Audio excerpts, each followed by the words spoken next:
sometimes you just don't come through. God, sometimes you just don't come through. You need a woman to look after you. God, sometimes. Hello, and welcome to Godless Bitches. This is your host, Beth Presswood, here with Tracie Harris. Howdy.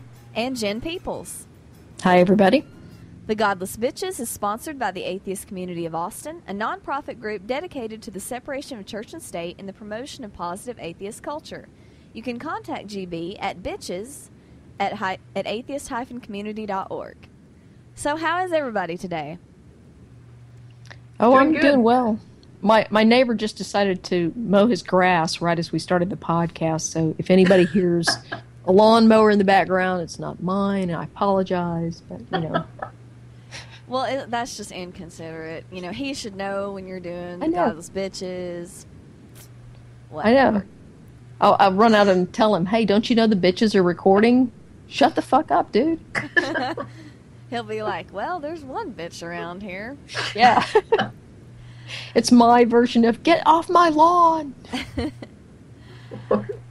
So, how was everybody's American Atheist Convention? That It's was- fantastic. Yeah, that was an awesome convention. Loved it. Yeah, it was really great. So, for people out there who don't know, the American Atheist 50th Anniversary Convention was in Austin. Woo! It came back home where Madeline started it, and it was just wonderful. There was 900 or more people here for it. It was just great. And we did, I was on a Women in Atheism panel with Greta and Ophelia Benson and Amy Davis Roth. And then we had a live Godless Bitches. Now it was at the very, very end. So attendance was more sparse than for other things. But it was still good. And not sure about the recording. I'm certain I can talk to Dave or somebody and get it out there for all you listeners, but might take a while, so just hold your horses. Well, see, and that's an incentive to show up at the next convention. Exactly. And you can see it live and in person. And we did questions. That's that's right. primarily what we did. So It was a lot of fun. yeah, it really was. It was little difficulty. It started with some of the questions, but then they came, and a lot of people there didn't even know what we were. They just go to everything that's on the convention list and found out about GB. So hoping we get a lot of new listeners. How can people not know who we are? I know. So weird. So weird. It's a crazy world. I know, we get so many letters from people saying, you people are famous. Not That makes me hardly. laugh. I'm confused. I don't know how people can not know who we are when people tell us we're so famous. I wonder how I can walk down the street sometimes. I know. Oh, yeah. So that was awesome. So we've got a bunch of news this week and a bunch of things we can analyze. But number one thing, emergency contraception over the counter to all ages. Yes. Woo! Yes. Excellent win. Yeah. So the story is that emergency contraception was put under this ridiculous rule. The FDA actually said that it should be for all ages over the counter a long time ago. They recommended that because that's what the science says. But Kathleen Sebelius and Obama put it for 17 and over only. And there was absolutely no reason. No other drug had ever been done like that before. No precedent for this whatsoever. But it was an election year. And so they had to do that, or people would be saying Obama wants 10-year-old girls to have sex and take birth control. And but a judge overturned that, saying that there was absolutely no reason. It was totally unreasonable. And yeah, so, and I really think that's what they were going for. To tell you the truth, I mean, I don't necessarily think of, conspiracy theories, but They blocked that because it was an election year, and I think that Sebelius and them are probably fine with it. I'm not sure that anybody's going to appeal over it or anything like that, but yeah, this is what the science says. Yeah, it's safer than Tylenol. And I think I'm getting a little bit of an echo here. Yeah. It's lots of things are safer than Tylenol. Tylenol's actually a horrible drug. It's getting hard to buy Tylenol, just as an aside. Really? Yeah, my husband was trying to find some in the store the other day, and he couldn't get it at H-E-B. Huh. Hmm. But yeah, it's safer than aspirin too. Oh, And yeah. one of the things that people were saying is it's never been tested in these girls, and you don't have to test things in every single age group. There's lots of things that have never been tested in every single age group that could potentially take it, but there's no reason to think there's differences, and the data says that there's no differences. There's just never been formal tests. And what's more dangerous? Pregnancy is many, many, many times more dangerous than any hormone. Yes. Well, here's the thing. I mean, it's legal now, right? So, I mean, I guess we'll see. We'll see if people start dropping dead. We'll see if, child rapists are getting away with, loads and loads of time. I mean, we'll see. We'll see if all these predictions about the end of the world happen because of now you can get it. So let's find out if it was just a bunch of scary hype or if what they said would happen will happen. Yeah. Exactly. Well, and I mean, I guess, two comments here. I mean, first of all, regrettably, anti-choice activists have done a lot of testing of the effects of pregnancy in very young girls. Yeah. By denying them access to reproductive health services and including abortion. And second, Guttmacher Institute has published a study on its website that demonstrates that young girls, basically sexual activity among teens has remained relatively constant over the last 10 years or so, but pregnancy rates have dropped in almost every state except for states like, Mississippi and Texas that have abstinence-only education and have limited access to reproductive health services for girls. But the availability of contraception does not increase teenagers' willingness to engage in sexual activity. And, the evidence is right there in the report from Guttmacher Institute. Yeah, there's virtually no way. People are like, oh, they'll have sex now.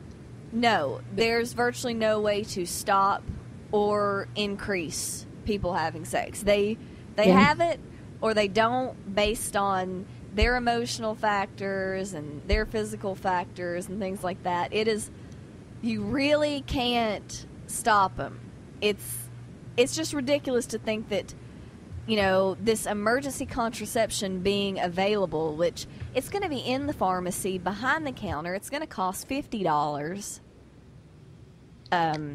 It's not going to influence their decision to have sex in the back of the car right then. It's just not. Yeah. So, yeah, and the thing about the rapists will use this. Do they not think rapists use condoms too? Yeah. Or pull out, or almost... Hey, only the considerate ones use condoms. Well, but... Sarcasm there. Yeah. That's the thing. And most child sexual abuse isn't intercourse anyway. Yeah. Rapists, if they are worried about pregnancy getting them caught, there's plenty of other things they can do besides go buy a $50 pill and make a girl take it. Yeah. And that also rests on the assumption that pregnancy is a method of discovering sexual abuse.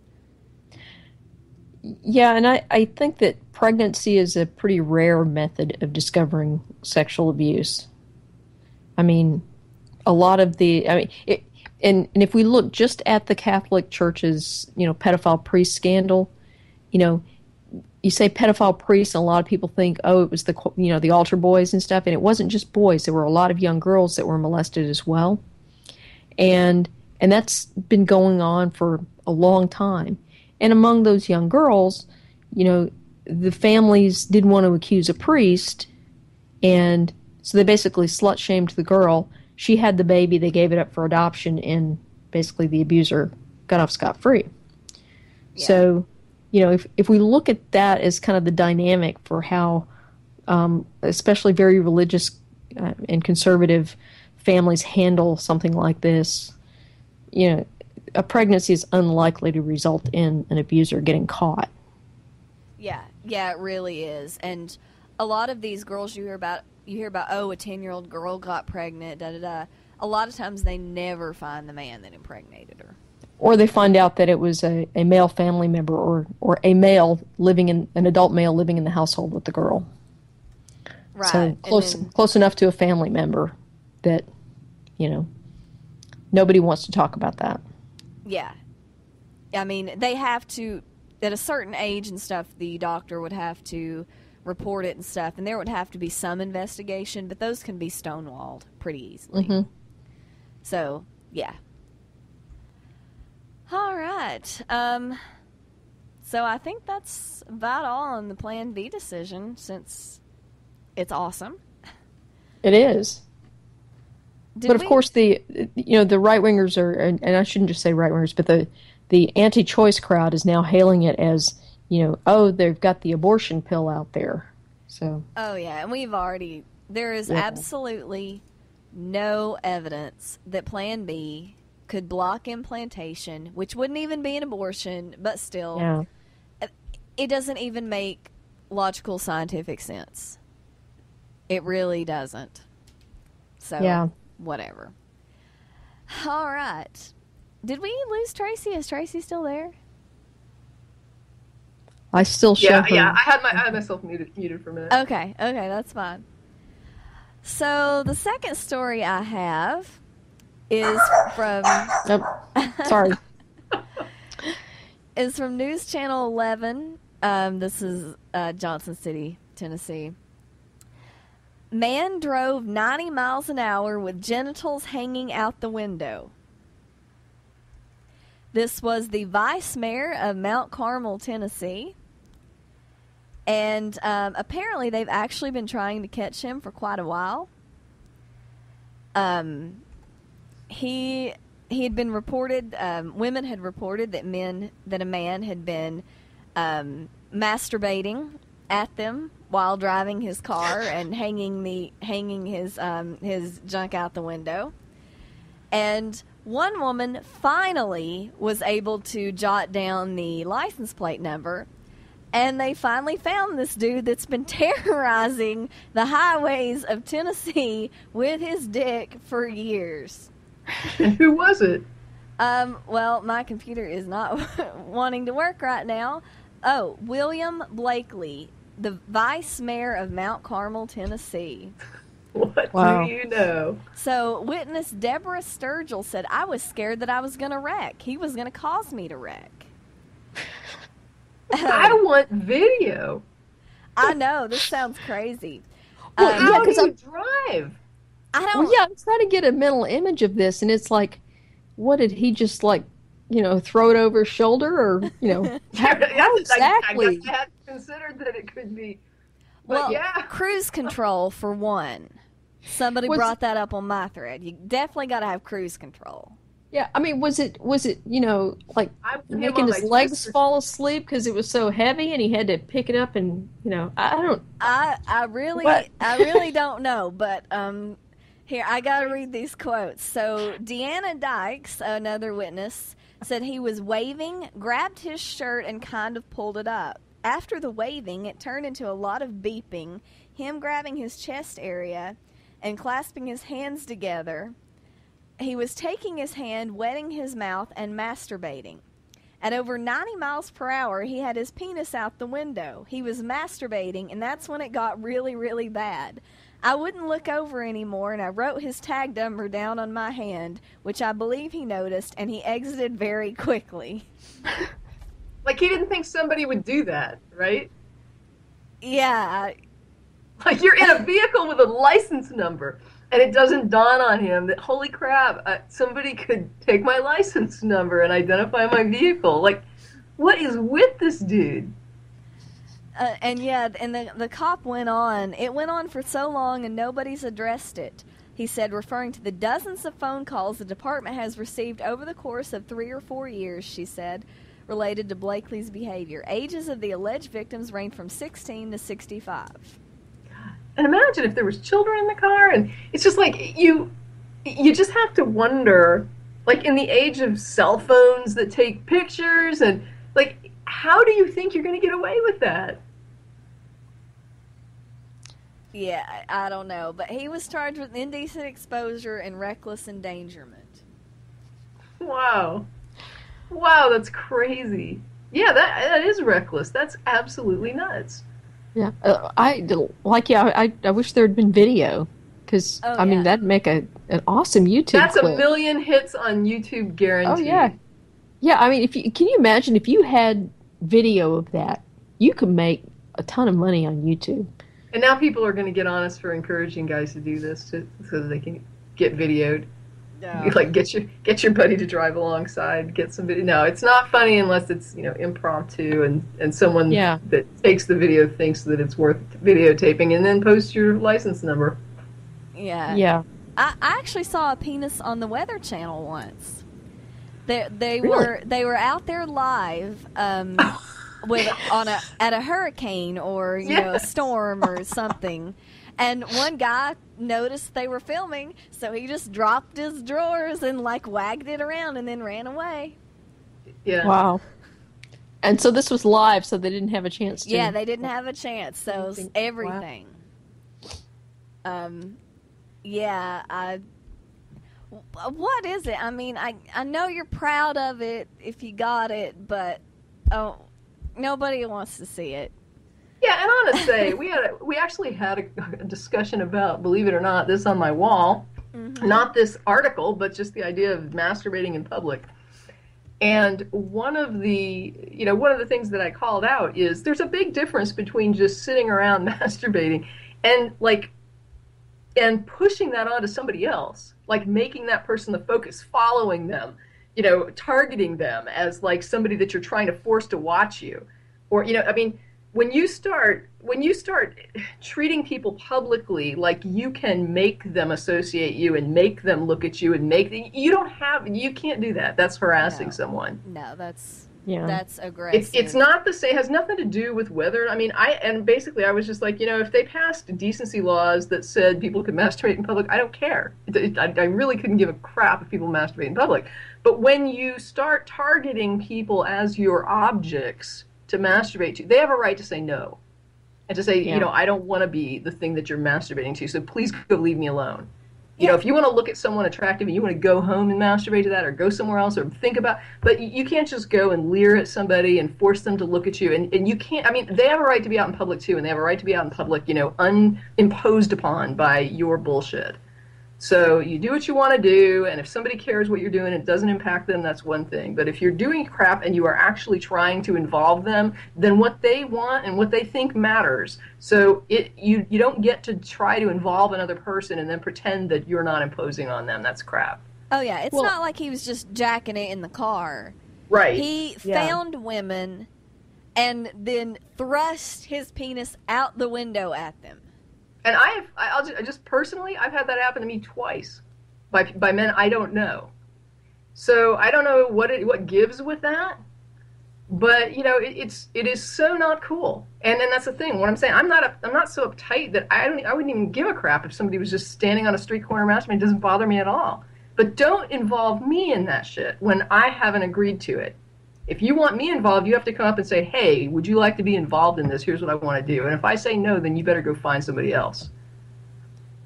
All right. Yeah. Well, and I would say that it also applies to other behavior, not necessarily masturbating at someone, I think, is something that most people can grasp as being very inappropriate. It's aggressive. If the person has not consented to being the object of this. But that goes for other behavior, too. Absolutely. So, publicly leering at someone or something like that, it's not appropriate. You know, if someone says, "Hey, stop that! I don't like you doing that to me," then you have to stop. I mean, what they ask you to do, you have to respect that in public. Yeah, if you're not doing it to them, that's another thing. If you're just not doing something they don't like and it really is not like aimed at them and it's not something impacting them, that's one thing. But when you are making them a focus of it, you can't sit there and pretend that they're not involved. Yeah. And I guess the thing that would kind of connect the dots for a lot of people that maybe don't quite understand this, think about a street preacher.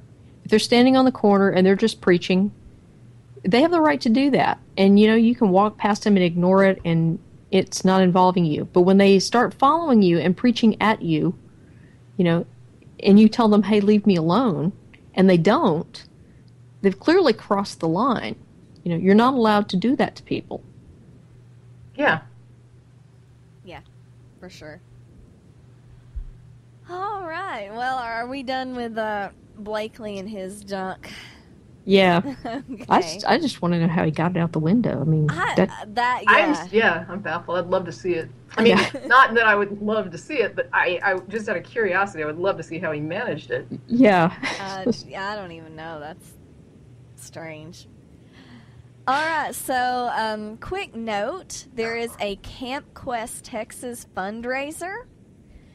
Aaron Ra, David Smalley, and Matt Dillahunty are competing. And you know who all y'all out there should give to if you're going to give? Do I even need to say it? The Dillahunty team. Matt will do something appropriately humiliating if he reaches his $5,000 goal faster than the others. That has not been determined yet. You can send I was going to ask if suggestions. he'll masturbate in public. He has limits. I thought you were just going to say he has.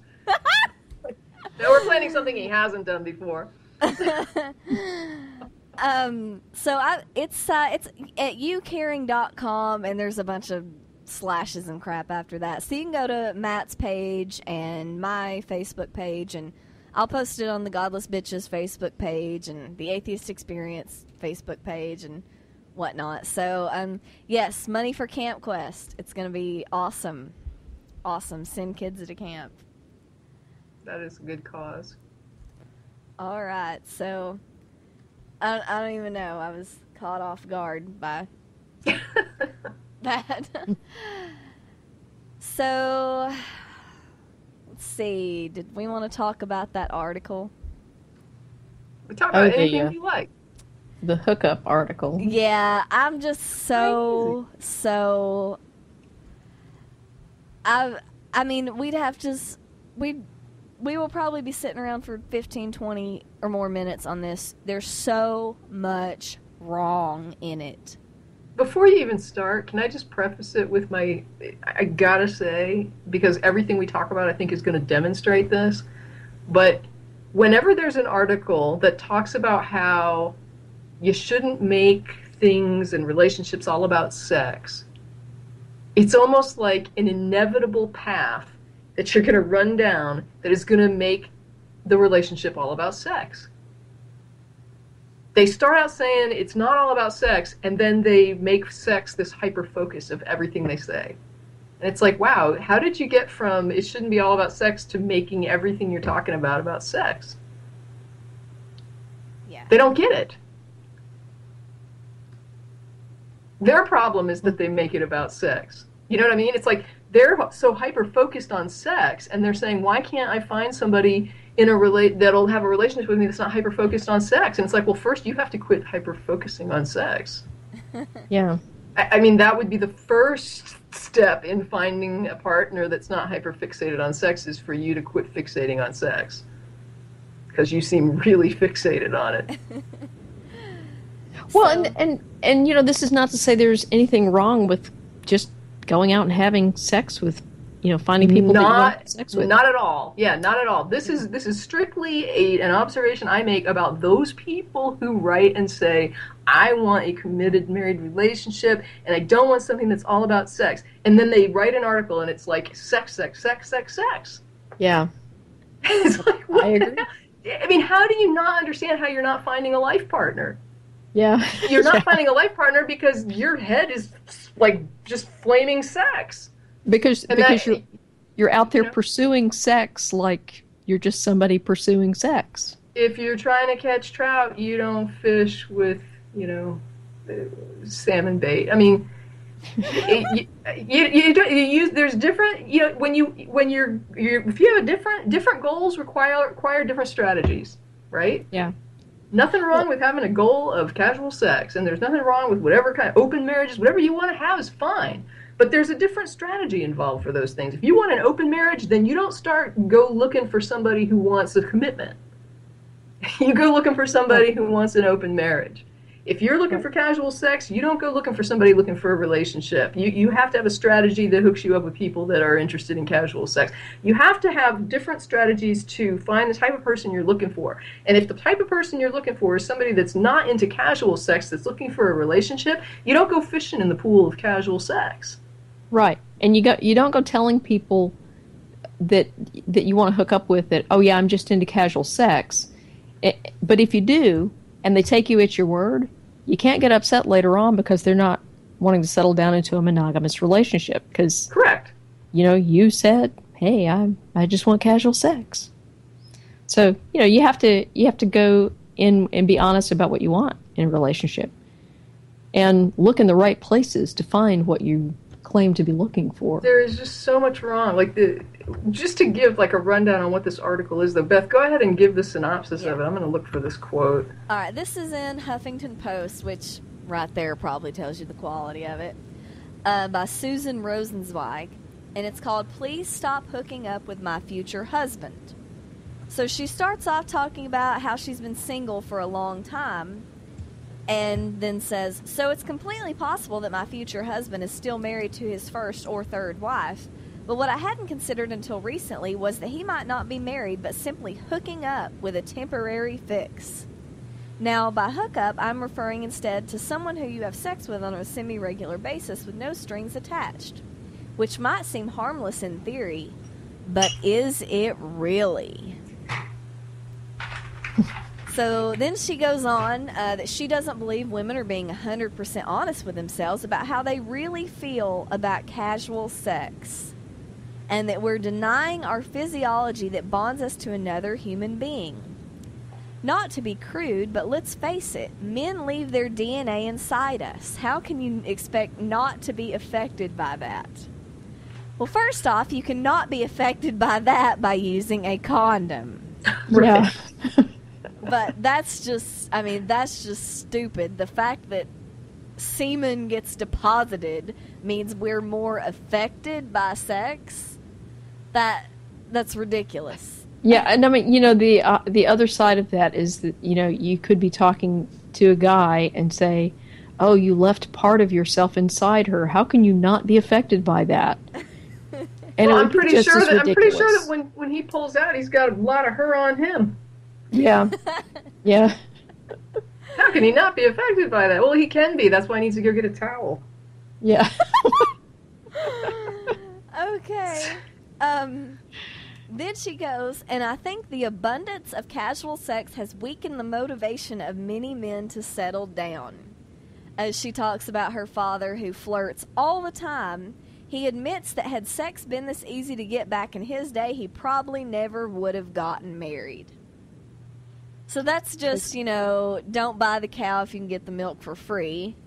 Right, but look at it. I mean, look at what she's saying here, though, right? I mean, she's basically saying that in her view, like she's taking this guy at his word, right? She's saying that she's using him as support for her argument. And her argument, and the way he fits in, is marriage is about sex. If I can get sex somewhere else, why should I get married? Well, if you think marriage is sex, and you think those two things are synonymous, then I guess there is no reason to get married if you can get sex. But if you think a life partnership might be more than screwing each other, then there's something there that's not going to be had with just sex. So once again, she's demonstrating that in her head, she is connecting sex and marriage. And it's like, if you think that this life partnership is going to be based on sex, you're shopping for sex, but you're saying you want commitment, but your strategy is sex. That doesn't work. If you're looking at this and you're saying, to me, marriage is sex, and men get married because they want sex, then you're going to be selling freaking sex and wondering why you're not getting committed. It's not hard. It's hard when you're in that arena because you don't see it. It's like the forest for the trees. But she just finished basically making an argument with her, I don't know if you said that was her stepdad or whatever, but that this guy, and she believes him, wouldn't be getting married if he could have had casual sex. And she's saying all these guys aren't going to get married because they can get casual sex. And it's like, well, are you basically saying that if they couldn't get sex, they'd marry you for sex? Because that's what it sounds like you're saying. Yeah. Do you want someone to marry you for sex? Because let me tell you what happens when they get cancer. The sex goes right out the window. Let me tell you what happens when they get impotent, when they have to have prostate surgery. Come on. This is a life partnership, and your priorities and the things that you're shopping for have got to be more serious than sex. And I'm not down on sex at all. And it's enjoyable. It's a good part of a relationship. But believe me, if you're looking at this like the only thing I've got to lure him into this marriage is sex, you're shopping all wrong for a commitment. Yeah, for sure. Yep. That man shouldn't have gotten married. The fact that he was forced into marriage is not a good thing.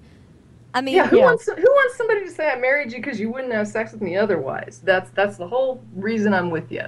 What an insult to you as a human being that, your vagina is what I'm in it for. And I don't even, if the rest of you were available and I could get a vagina from somebody else, I wouldn't have married you. It's disgusting. Yeah, it really is. And I read that paragraph and it's like, I can't believe she's talking about her parents like that. Who wants to think that their parents are only married because it's the only way they could, have sex? What man says that to his child about their mother? Yeah, no kidding. Yeah. I wouldn't even have married her except I couldn't get it from her. Otherwise. That is definitely creepy. Yeah. So she goes on, this is right after the other section.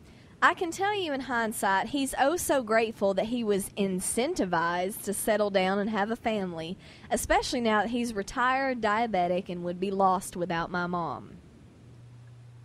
Great, so now she gets to be the caretaker. Yeah. So he got a nursemaid and something to have sex with. Yeah. Yep, pretty much. So, all those years in between when he had to put up with her talking and her personality and her thoughts and her feelings, oh my God. Too bad for that, but it was all worth it because he got some pussy and somebody to look after him and make sure his diabetes doesn't get out of control. Yeah. I guess so. So she tells the story about her friends that were just in a casual sex relationship, and the woman wanted more.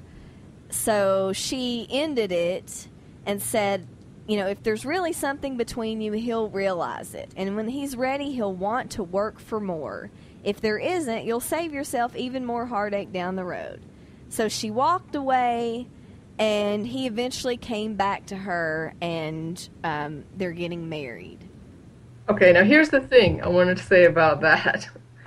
First of all, her advice to her friend is not bad advice. Yeah, I agree. And the reason for that is, if you're in a relationship and you get into it, like Jen was saying, for casual sex, but you start falling for somebody, and you know that they're not going to give you that, and it's just hurting you that you want a relationship and you know that's not what they want and that's not what they promised you, then the right thing to do is to leave. Don't hurt yourself. Yep. And don't sit there and torture them for not wanting what you want. I mean, the thing to do is to leave in that situation. That is correct. And the person may miss you and they may come looking for you. Or they may go on and do what they're going to do, right?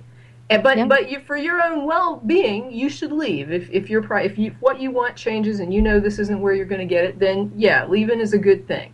So I agree with what she's telling her friend. What really got to me, though, about what she says about her friend, let me see if I can find this again, because the story goes that he at first he goes and he dates all these other women, but then he comes looking for her again.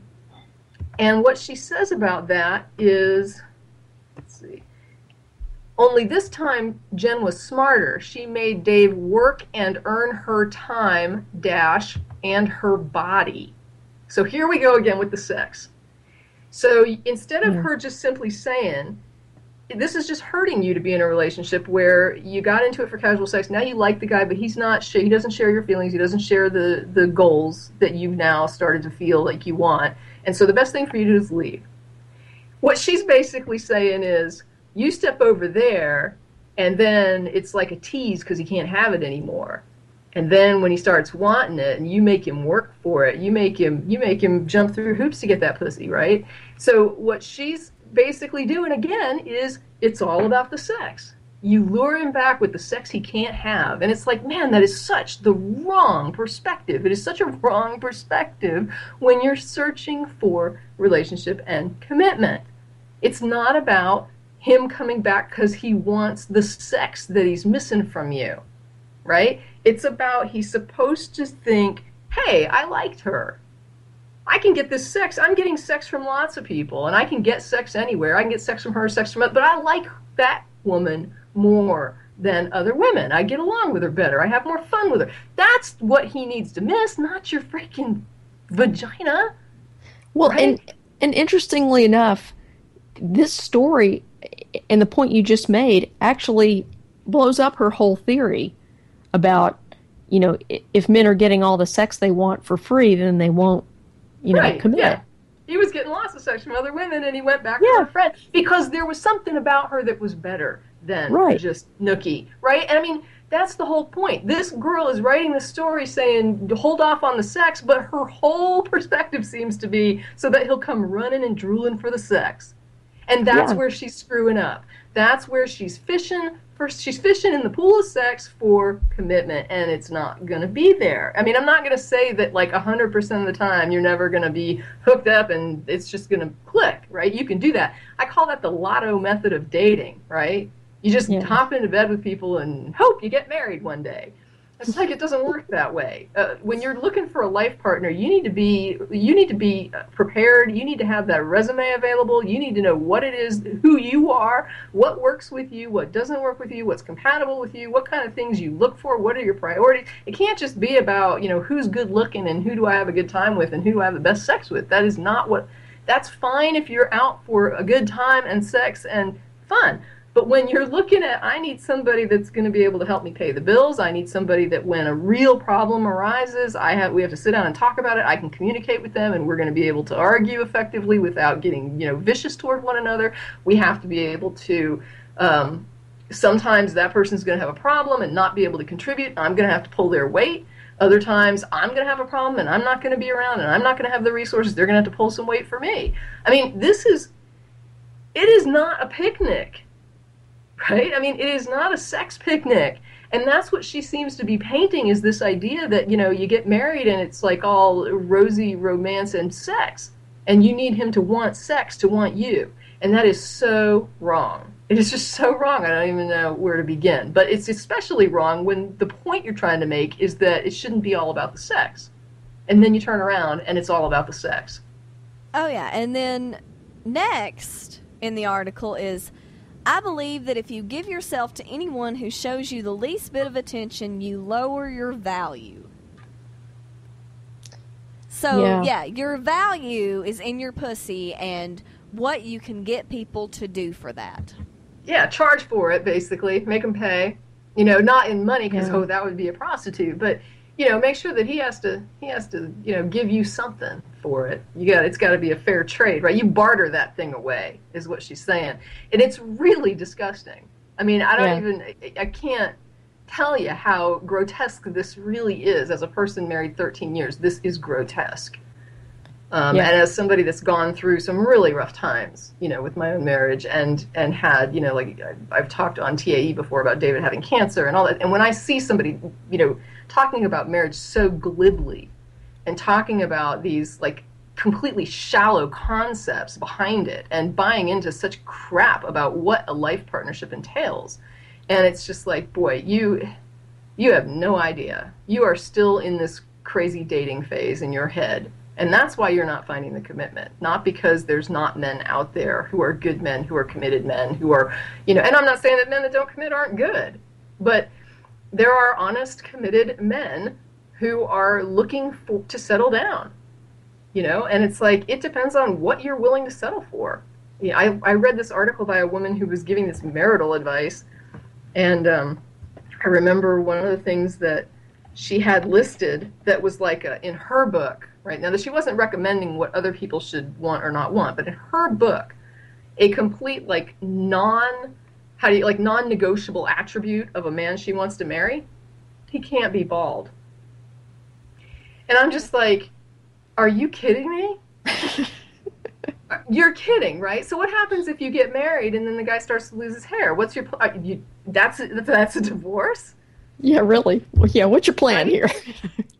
And the other thing, though, is, so you meet this guy and he's everything that you could possibly want in a 50-year life partner. He's solid. He's hardworking. He's honest. He's good-hearted. He's kind. Loves children. Loves animals.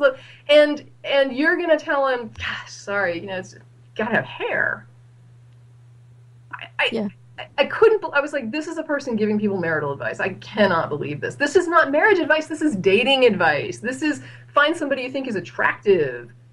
This is not find somebody that's going to be a good worker, who's going to be with you and help you. Speak up that if sex is important to you, and it is important to a lot of people, sexual compatibility is important. Yes, it's very important to note that sex can go away due to disabilities and things. But having a baseline sexual compatibility as one of your non-negotiables, and certain physical characteristics might fall into that, I think that's okay. But you've got to frame it like that. People can make whatever criteria they want to make. I mean, I'm not taking, I'm not taking too much issue with criteria, but what I will say is that when you're setting those criteria, understand what you're weeding out and what you're not. Get that some sacrifices are going to come when you say this is a non-negotiable thing. That means that you find somebody that has everything else you want, but not this. That's a no. And if sexual compatibility is something that you would nix a person for, then I think that's fair to say, I couldn't do this. But then you have to ask yourself, what happens if that person becomes really medically impotent and there's nothing we can do? Yeah, and I mean, would I stay married? Because if I say it's non-negotiable, the answer is no. Well, not necessarily. Yeah. There's, other things opening up the marriage and stuff, and people have got to talk about that. But sure, yeah, okay. Yeah. Well, and the interesting thing, you talk about sexual compatibility. I don't know of any way to discover if you're sexually compatible with someone other than having sex. Yeah. And so, if you're withholding sex from someone until you invest in the relationship, and then you find out you're not sexually compatible, now you've kind of wasted a whole bunch of your time on somebody, if that's a non-negotiable thing for you. And if it, I don't know, I'm kind of with Dan Savage on this. You got to kind of explore that early on in a relationship to find out if this is even going to work for you. Yeah, well, I was getting to that. The thing is, this woman, she writes all these little stories, all these little anecdotes, all these little what ifs, What if the fact that you're sleeping with some guy is squashing his motivation and desire to go out and find the true love of his life because his immediate sexual needs are being met, and meanwhile, some other girl is doing the same with the guy you're supposed to be with. So, first of all, you got the soulmate idea, which is just utter complete crap. But she goes through all this, this whole thing, and and then she tells about her boyfriend and how long they waited. And how long do you think that is? Beth, are you there? Yeah, I'm here. Oh, yeah, for some reason it just went silent, like in the middle. Oh, I'm sorry. So she goes through all this with these anecdotes and, these ideas and everything. And then she starts talking about her boyfriend. And guess how long they waited? Well, I already know, so I'm not going to say. Jen? I'll go ahead. 3 months. Yeah. So all this rigmarole, all this thing, and she's not even writing about waiting till marriage. She's not even writing about 3 months. I mean, 3 months on some people's schedules is super slut. Okay? Yeah.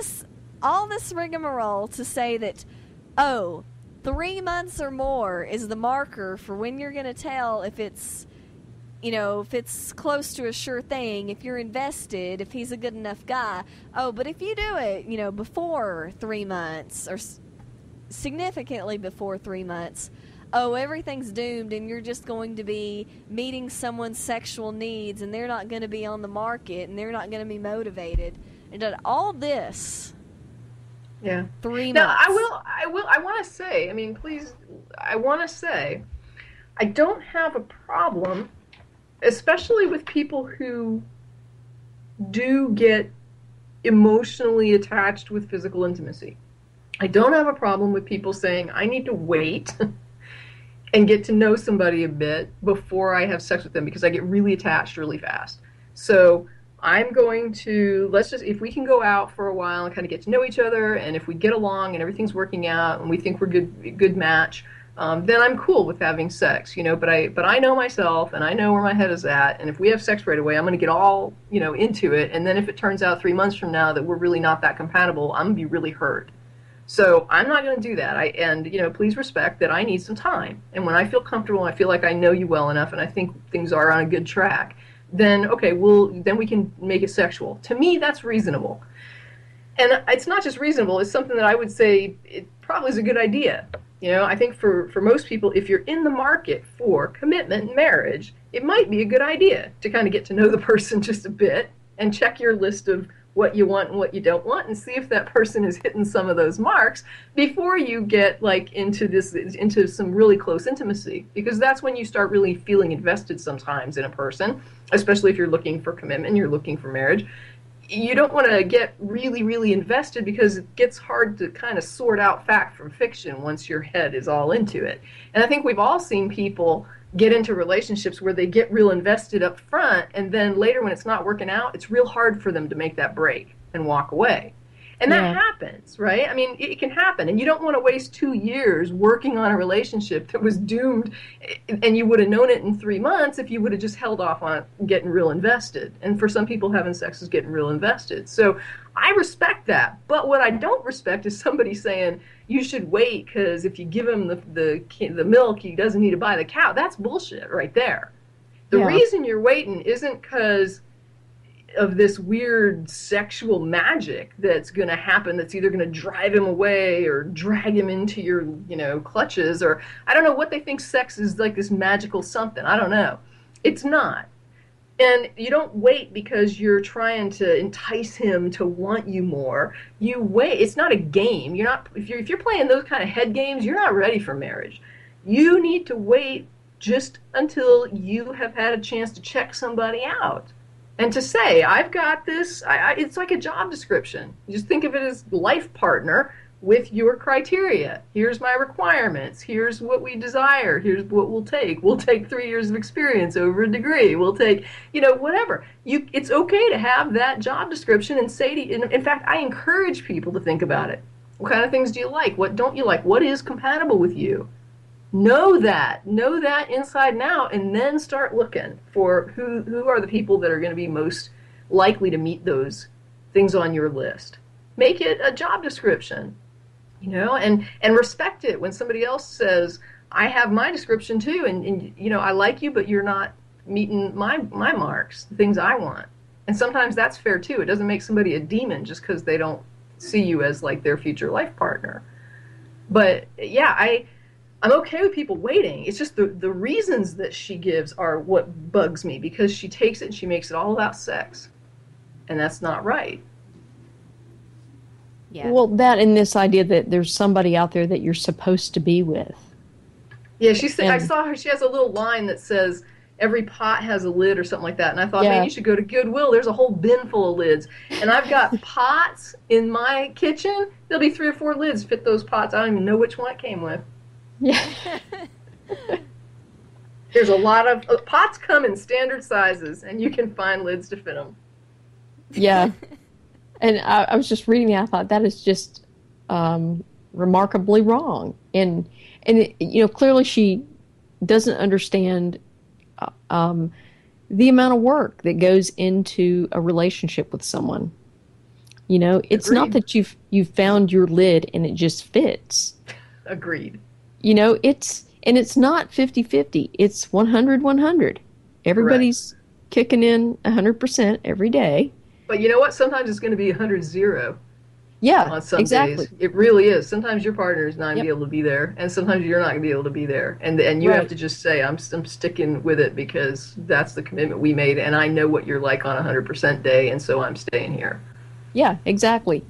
And that's exactly right. When you go into it with the idea that everybody's going to give 100%, then on those days when you don't have anything to give, you have enough credibility built up that that's okay. Absolutely. I was just reading this. I'm like, this is remarkably dense when it comes to Shallow. It's so shallow. Yes, that's it reads actually like a better somebody word. somebody who doesn't know what a relationship, like you're saying, doesn't know what a relationship means, who is writing about it as though it is like The Bachelor, right? Yeah. Like it's this sex thing and this romance, and it's like that's not what it is. It's a freaking job. So are we surprised that she's single and obsessing about somebody else sleeping with her future husband? No, not at all. Yeah. Yeah. I want to see her 10 years married, and I guarantee you, 10 years married, I don't think she would have this attitude. If she hooks up and she's married 10 years into it, she will have a different view. And if she's married and she keeps this view, she won't be there 10 years married. Yeah, exactly. That's exactly right. I just look at this and I'm thinking, you could not probably stay married for 3 years with this attitude. You might be able to keep somebody's attention for 3 years, but if this is her view of what a relationship's like, I don't see it lasting more than 3 years. All right. Well, we'll keep posted on it, I suppose. Yeah. All right. Well, I don't want to give any more time to her. So, another story I have. This is from Salon.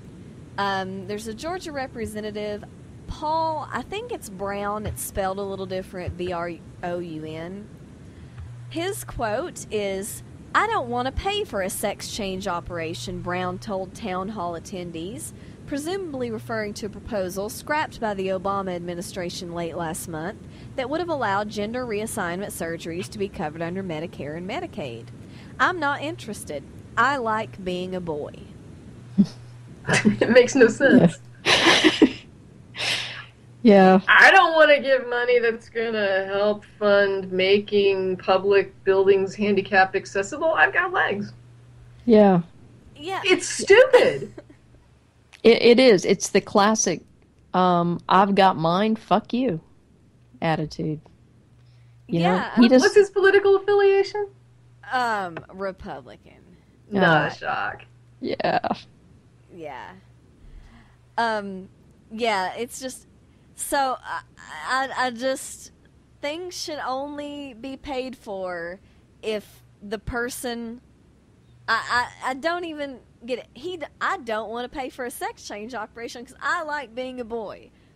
Nothing about any of these other people who, don't like being a boy or a girl or whatever. The list of what should be paid for should be based on what Representative Paul Brown likes or wants. Yeah, That it's nuts. kind of entitlement. Yeah. Yeah. I don't want to pay for, I don't know, colonoscopies because I don't like cameras shoved up my butt. It's like, There's a YouTube channel for that. yeah. I just now there's going to be one, waving your wieners out the window and Yeah. cameras. And now up there's the going to butt. be one, how many cameras can I fit up my ass? Yeah. Don't try this at home, kids. One man, one camera.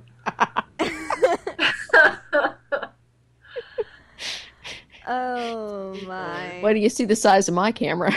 It has a what is it? Telephoto lens. Oh my goodness. These people, they think if something is available, mere availability equates to it being forced upon people. Well, yeah, because if sex change operations were available, under Medicaid, we'd all be signing right up. Oh yeah, for sure. Yeah. Why not? Just like if gay marriage becomes legal, all these people are going to be getting gay married. Nobody's going to get straight married anymore. This gay sex is like so much more awesome that everybody's going to be attracted to that. Nobody's going to do it straight anymore. It is funny though how he can have this attitude like, I'm happy with my sex and I don't want to change it. And it's like, you know what? I think probably a pretty hefty majority of people are pretty happy with their sex and are not going to go through surgery to change it. It's probably a pretty tiny minority, relatively speaking, who would avail themselves of something that extreme in order to change their gender, right? Their actual physical sex. And so we're not talking about, I don't know what kind of public money we're talking about. I can't believe it's going to be that much.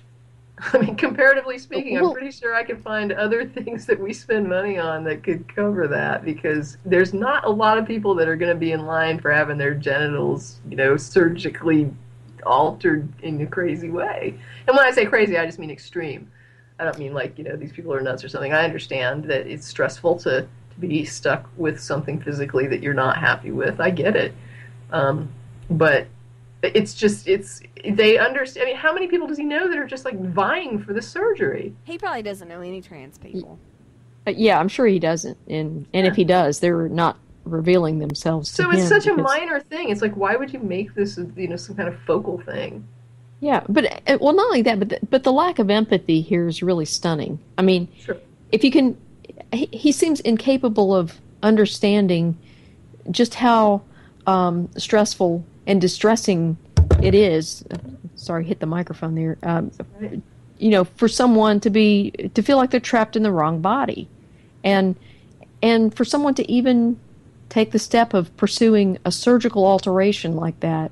It's kind of like you were saying. This is not, an easy or a fast transition, and so people that do this, I mean, they have a real need for this. And, I think, like I said, the lack of compassion here for people who, are differently situated, let me put it that way, is just amazing. Well, I think it's interesting because there was somebody that kind of helped, I think, in an empathetic way, point out how people can look at something like this. It's not quite to do with sex alteration, but it had to do with something that I had seen once, where there's like a disorder where people don't like their own limbs, like they don't like their arms and legs, and they want to have them amputated. Right. And some of these people do severe damage to themselves trying to cut their legs or arms off. Yeah. There was like a really crazy case where a doctor actually did amputate someone's legs because he was afraid the person would hurt themselves badly, and they had already tried and almost killed themselves like a couple times. And so he surgically removed their legs. And his argument from a medical ethics perspective was, if I don't do this safely, they're going to kill themselves trying, and they wouldn't get mental help. And for whatever reason, nobody was forcing them. So it was like a weird little case. But later, the guy did go and get help, and then he was sorry that he had his legs cut off, and then he sued the doctor. But the idea was, we were having a conversation about this, and somebody at the table said, it's really hard for me to understand how somebody could want to remove their limbs. Like what's in your head that makes you like hate your own limbs and think there's something wrong and you want to have them cut off? And someone else at the table said, well, think of it if you were born with like a third arm, and how you would want that third arm removed. That's how they feel about the arms or the legs that they have. And immediately I was like, I get it. I mean, I saw the people as mentally ill, and I had sympathy for them. But at that point, I really was like, I would seriously want that extra arm removed, like badly. if I went through life with it, it would just bother me, and I would always hate it and want it removed. And now I was like, okay, that's probably how they feel. And so when you're talking about this, it's like, as a woman, what if you woke up one day and you just had like this growth between your legs that you were just like, what the hell is that? And you would just be like, I don't know what that is. I want it gone. It'd be like the third arm, where you're just like, shouldn't be on my body. And it doesn't matter that you're comfortable with your genitals if somebody else isn't. This is what they're feeling like. And it's not okay. It's got to be really bothersome for somebody to be willing to go through major surgery to have this altered. Yeah, definitely not something people just decide to do on a whim. Like, oh crap, I'm doing nothing next week. I think I'll have a sex change. Yeah. Well, there's one other thing I wanted to get to real quick. This was on lienews.com, also known as Life News. This actually made my head explode. My head exploded, and I died. Beth is talking to us today without a head. Yes. No. Because this is a story called The Libertarian Pro-Life Case Against Abortion. Was this Rand? Like Paul Rand? No, it's not him. It's by this woman named But Kristen isn't he Hawkins. Libertarian pro-life? Yeah, which I don't. Yeah, I is. do not get how that works. My head might explode again if I think about how that works. So there's a lot of crap in here. But the biggest thing, the thing that made my head explode, was the thought experiment that was used in this article.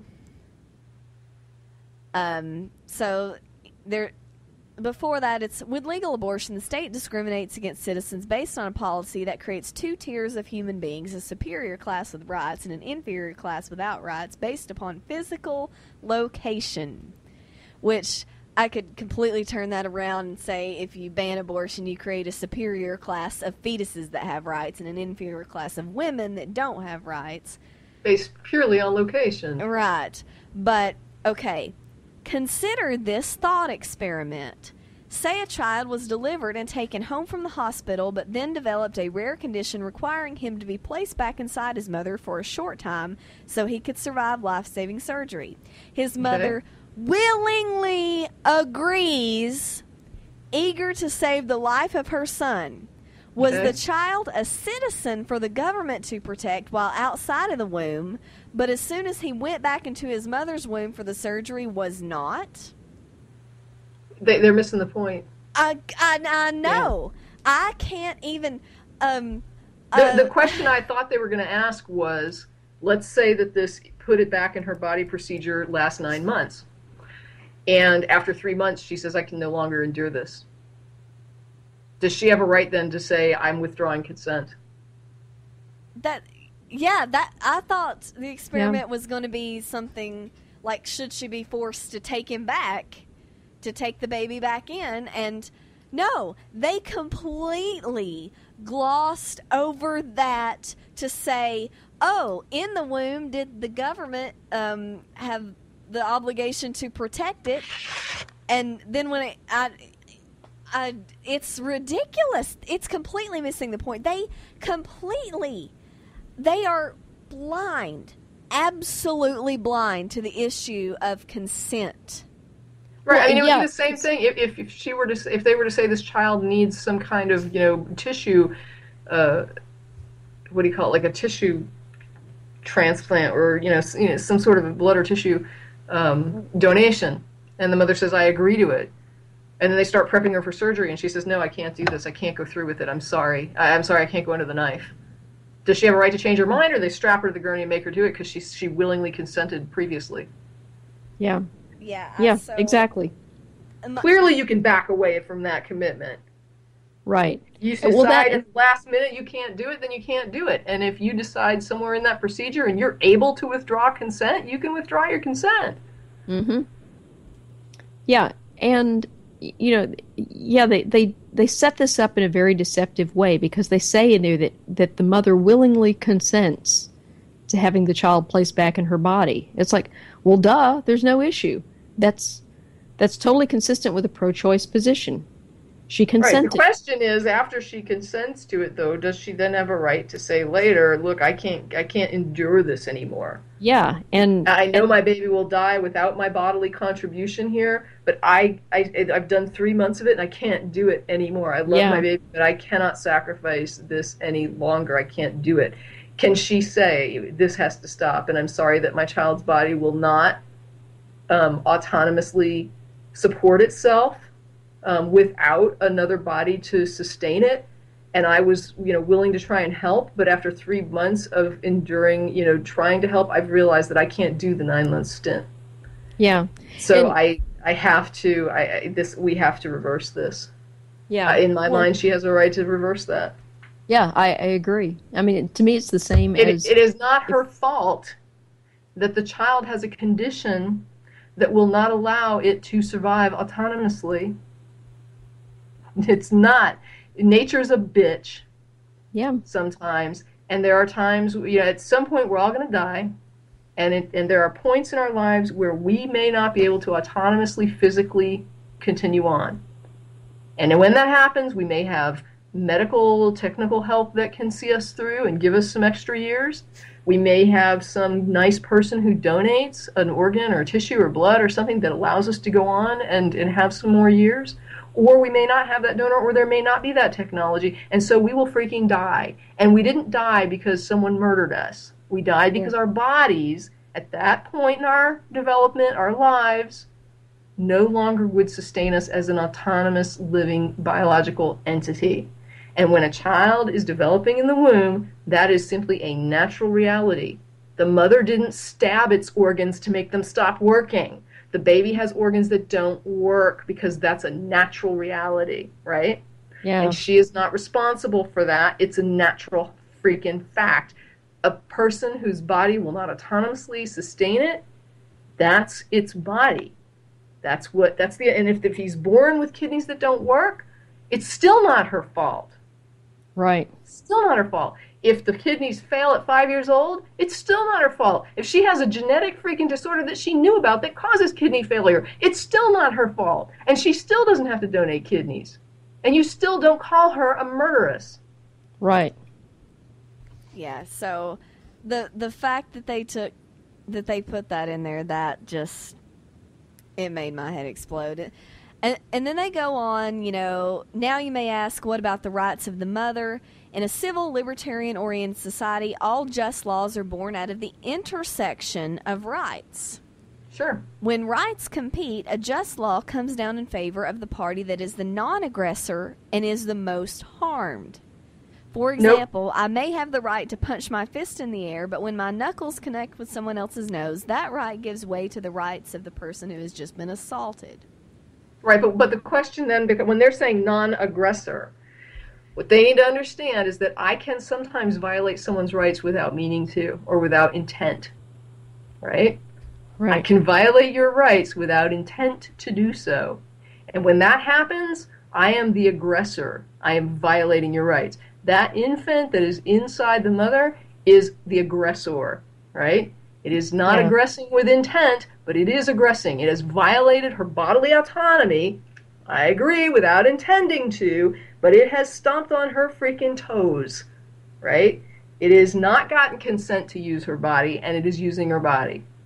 And so what they're saying is, if you're not proactively, imposing on someone's rights, then there's not this problem.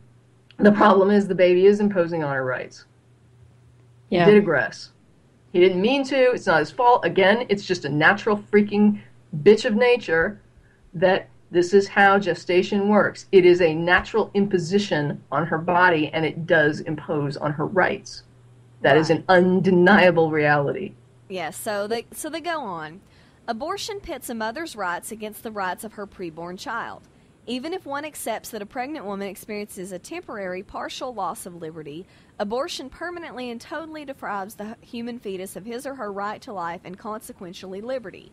Because the child stands to be killed by the mother's exercise of her rights, the preborn baby's right to life must trump all others. When the state steps in and favors the aggressor, as was done in Roe, it is a tyrannical injustice. No, because the aggressor doesn't have the right to aggress. And so that's the problem. So what happens is, like, for example, if I'm in my house and I'm sleeping and it's 3 o'clock in the morning and I hear somebody break in my front door, right? According to the state of Texas, I can kill you. Now, what if I kill you and the cops come and they're just like, oh my God, it's this retarded 12-year-old from across the street that you shot and killed? You know what? It's still, in Texas, it's still legal. I didn't do anything wrong. Yeah. It doesn't matter that the kid doesn't understand what he's doing. It doesn't matter that he had no intent to harm me. It matters that he violated my freaking property, and it's 3 a.m. And I woke up and I didn't know who was coming in my front door. And so the state says you don't have to try to figure out what's going on or assume the best. In a case where your life could be in danger and somebody could be threatening you, you have a right to go ahead and defend yourself. Where somebody violates your body, you have a right to defend your body. And it doesn't matter that the person didn't mean to. It doesn't matter that they didn't know what they were doing. It doesn't matter if there's a natural reality, which is this child is mentally impaired, that makes it so that they don't even know they're causing harm. The fact is, you don't violate that front door at 3 o'clock in the morning, and I don't care who you are, when I kill you, that is what the state says is legally acceptable. Yeah, that's the thing. I can't believe anybody that believes in castle doctrine, which is what that is, that the very act of a person trespassing in your home while you're there is perceived to be an aggressive act that deadly force can be used to stop. How can anybody that believes in castle doctrine be anti-choice? And they are, because those are mostly both conservative positions. Well, not only that, but in this case, I believe they've got the definitions of the aggressor and basically the aggrieved party reversed here. They're basically calling the pregnant woman the aggressor because if she withdraws consent to use her body and has an abortion, they've defined her as the aggressor. I disagree. I think that the fetus is the aggressor. The fetus is using her body, and the fetus's right to use her body depends on the mother's ongoing consent. And the moment she withdraws consent, then the fetus no longer has the right to use her body. Yeah, well, it's kind of like, I mean, you could use the same argument for example, if I were raped by someone who was incapable of judgment, you know what I mean? Like someone who was mentally impaired to the point that they really didn't understand and had problems grasping that what they were doing is wrong. It wouldn't make it okay, and it wouldn't mean that I can't defend myself. And if I killed that person to try and protect myself, I don't think anybody would say, well, but he didn't know, and you know, he's innocent because he didn't. I mean, I'm sorry. It doesn't mean that I have to be raped. Yeah, and people are going to have a problem with calling the fetus an aggressor or parasite because women do enjoy having kids a lot of the times. You know, they yearn for it if, you know, they're infertile a lot of the time. And it's just so conditioned that, you know, some people just want it with all their heart, with all their being. And their fulfillment is from this. And then another person's like, oh my God, get this parasite out of me. Okay, but you've made a really good example before, Beth, when you talked about rape and the idea that, you know, a person who has enjoyable sex with many people can still be raped. A person who allows many people into their home and is very hospitable can still have their home violated. When it's somebody that comes in that you didn't invite, when it's somebody that comes in when it's somebody that is having sex with you that you didn't agree to, that's when it becomes aggressive. That's when it's an aggressor. And it doesn't matter if the person that's perpetrating this is aware of it or can be blamed for it or not. That's irrelevant. Yeah, exactly. It's the consent is what changes everything. The consent makes something moral or immoral. So, yeah, I have made that before. And it was a good point that you made. Well, thank you. So, yeah, and their only thing they're going to say to that is, Well, you consented to sex, so you consented to There everything. you go. And there's the Yes. that is the freaking nut right there, because that's what it always comes down to, is you were a slut. You should have thought about, how you were going to have a kid for 18 years when you had sex, because clearly having sex is consent to paternity or maternity, which I completely disagree with. It's like saying that getting behind the wheel of your car is consent to have a freaking deadly auto accident. Nobody's thinking of that when they get in their car. Yes, we know it's dangerous to drive and you can die on the roads, but that doesn't mean that if we get into a deadly accident that, oh, well, you consented to. I mean, what did you think was going to happen when you got behind the wheel of your car? Of course you're going to get hit and die. We're not sending an ambulance. Whatever. You knew that before you started driving. Shouldn't have got on the road. Yeah, so, that's the thing. That's the very thing. Sex is just so horrible to them. And you cannot reject the things that sex gives you. You cannot reject your birthright. You cannot reject what you are for as a woman. But the point is, here's the reality. If you could nail a person to the wall for having sex, it wouldn't matter at what stage of development the child was. In other words, if I owe that child my body because, quote, I had sex, then when my kid is 5 years old and his kidneys are failing, guess what? I owe him a kidney because I had sex. It doesn't stop when you're not carrying the kid in your womb. If the reason you're obligated to that child's life, if his body won't autonomously naturally sustain itself, is because you had sex, that should go on till the kid's 18 at least. And that's why this is always sexist, because this burden they say that you consent to by having sex is only carried by women. Yeah, exactly. Correct. But the fact is, after birth, is the kid not your responsibility? Well, you still had sex. You knew the kid was going to be 5 years old one day if it didn't die. You had sex. You knew this kid would be 5. You knew you'd end up with a 5-year-old. How the hell do you stop being responsible for it the moment it comes out of the womb? Yeah, I know. Completely inconsistent. It is the most inconsistent logic applied. It's absolutely frustrating how completely inconsistent their logic is. I know, and that's why it's just hell to argue with them. So, all right. Well, we're well over an hour now. Got some good stories in, some good ranting.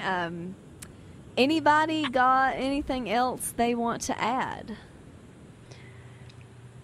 No, just I'm actually working on an article. I'll probably post it on the Atheist Experience blog. Well, I definitely will, actually, because it has to do with the email I got about a week and a half ago, I guess, from a guy who I think he thought he was trying to pay me a compliment or something. But anyway, I've got his email, a response that I sent to him, and then some follow-up traffic. And I guess the subject of this is going to be benign sexism. Oh, yeah. A lot of people think it's only sexist if you say something negative about someone. But benign sexism is a problem, too. It's when you think you're paying someone a compliment, but in fact you're focusing on a stereotypical characteristic, and your so-called compliment tends to reinforce those stereotypes. Sure, like saying, "Wow, I'm like black people can sure dance well." Yeah, exactly. They're so good at basketball, and you're just like, "What the hell?" And there are people who think that if you say something that is perceived to be a compliment or positive, that suddenly it's not racist. Yeah, exactly. Benevolent sexism, I think I've heard it called as well. Yeah, that's another term for benevolent sexism or whatever. But it's not just something that is harmful to women. It's harmful to men as well, because there are some very sexist assumptions contained in it that cast men in a particular role that not every man, chooses to put himself in. Mm-hmm. So Anyway. And another form of benevolent something or other that we get a lot is, oh my gosh, you all are such smart Americans. I can't believe there's, this little bit of reason in this sea of Texas and America, and you're so much smarter than everybody else over there. Yeah, I didn't think there were intelligent people in Texas. Yeah, I hate that shit too when I see it on the list. It really, yes, we talk about these people who say things like, well, I like being a boy from Georgia and, sticking his dick out the window at 90 miles an hour in Tennessee, but that doesn't mean everybody there is stupid or that it's necessarily more stupid on the whole. Yeah, there's education problems and stuff, and I'll talk about those, but oh my God, don't insult. I can insult my home. You shouldn't, especially if you're a European emailing the Atheist Experience to tell us how we're so much smarter than all those other stupid Americans. Yes, thank you. Okay, well, I got that in there. I've been wanting to get that in there for a while. There you go. Also, don't email us to ask us how we could have been so stupid before when we were theists and how we could have believed all that stupid shit. If you've been an atheist all your life, go read some deconversion stories and some biographies of religious people and things about indoctrination, and don't expect, we'll talk to you about, how deconversion and indoctrination and all that stuff happens, but please do not email us something insulting about, oh my God, I can't believe you believed all that stupid stuff all your life. Well, yeah, and there's really no excuse for this level of ignorance right now because there are some great stories out there. There's Dan Barker's story. There's Seth Andrews' book.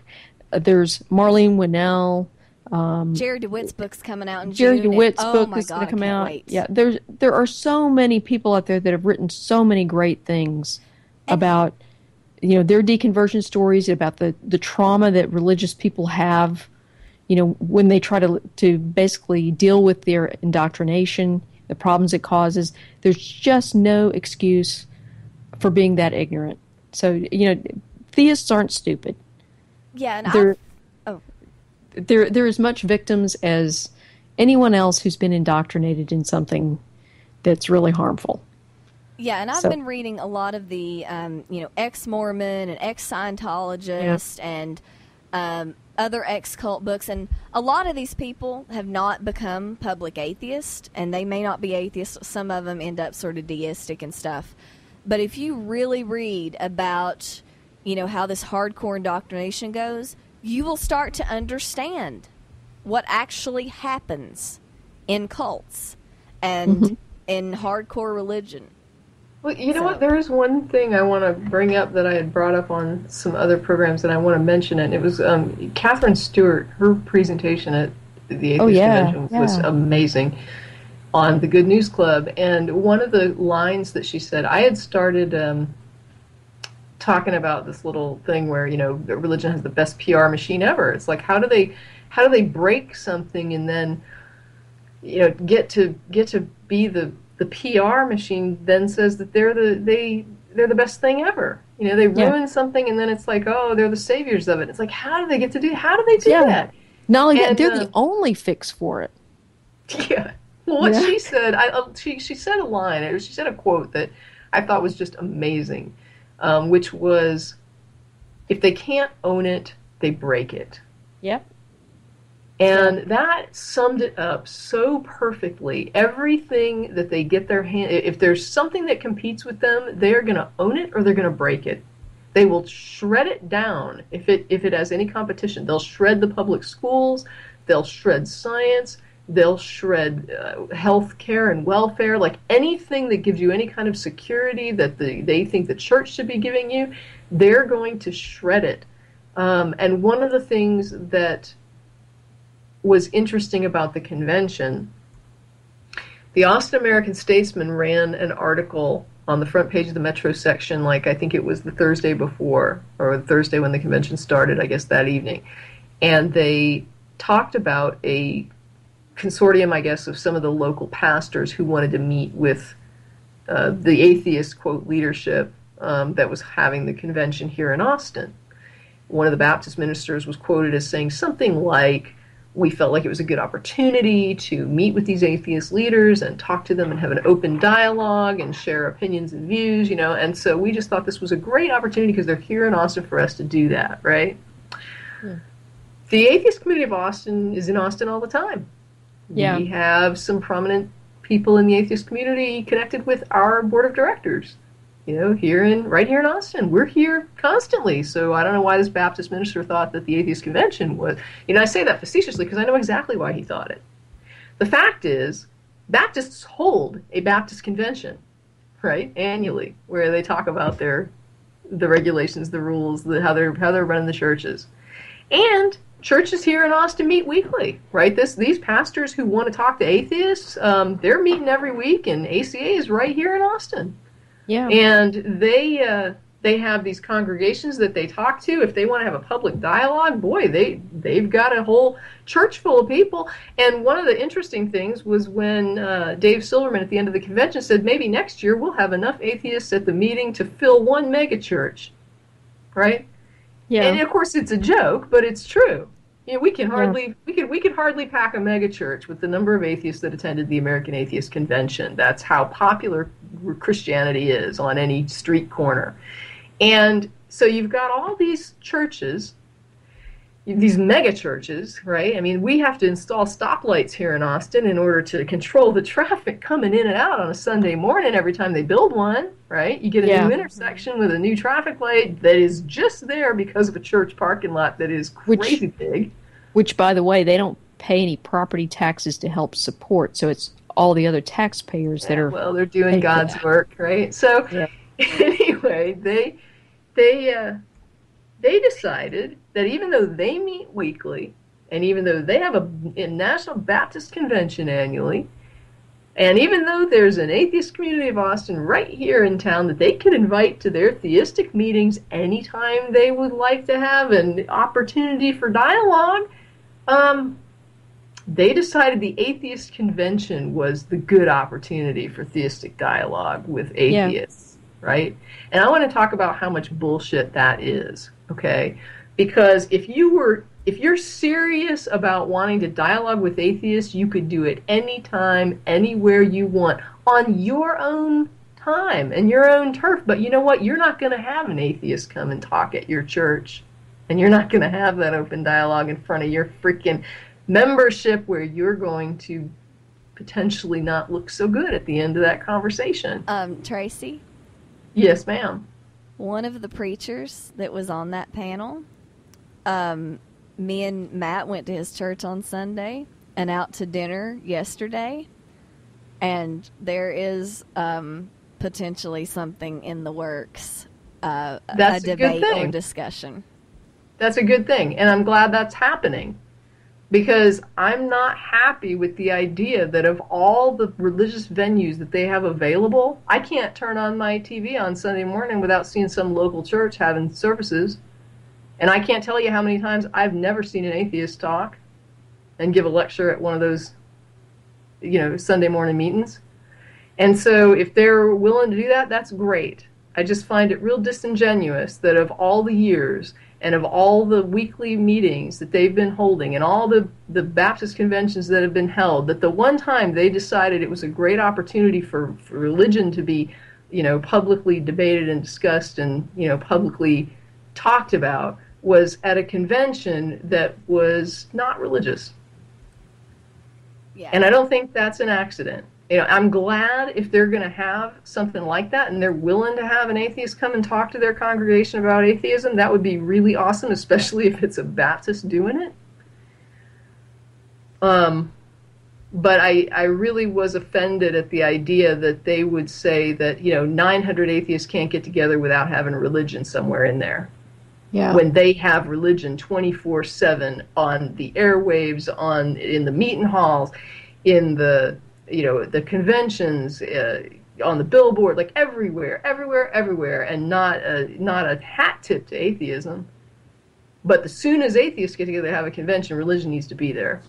Yeah. That's when religion has to be, talked about. Well, and they did the same thing when we had our billboard up.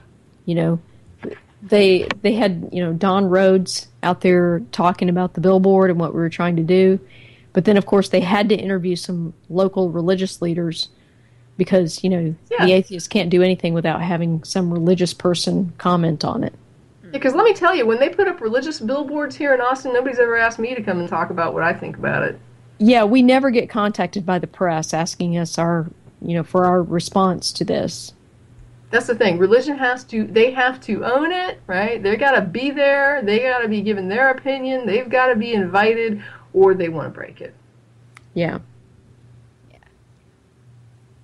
But thank you, Beth, for the tip. I look forward to it. I'm very interested. Please keep me posted. Oh, I will. I'll keep everybody posted. He actually wrote on his blog about how he hung out with 2 atheists last night. Oh, we had really good talk. Can I ask if it's a Baptist? It's not the Baptist. Hello? It's not the Baptist. I don't need a name or anything Okay. specific about the person or anything. Okay. But if he's blogging about it, I assume he's open. I'll tell you off air. Okay. I don't mean to push. I'm sorry. I don't mean to put you in the No, spot. that's fine. Yeah. All right. Well, are we about done here? Yep. It's a good hour and a half show. We're getting back into it. It's awesome. All right. Well, this has been the Godless Bitches. You can contact us at bitches@atheist-community.org. This is Beth signing off. This is Jen. Good night. This is Tracie saying night.